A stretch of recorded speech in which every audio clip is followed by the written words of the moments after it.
On another note, what I do is take one of these right here that has the tapered inside and just screw it on there tight, just hand tight, and that way you know that's this thing right here is as far as it's going to be seated. And then you just twist this thing right here on down. You twist it on down. Now you see the gap is closed up right there, so that's far as it can go on. So now we can get these right here and crimp it.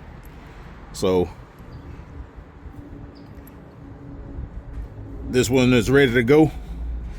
It's ready to be crimped, and we know this as far as it can go down when you like use your adjustable wrench right there and tighten it down. So that's a completed repair. Now I just got to crimp this.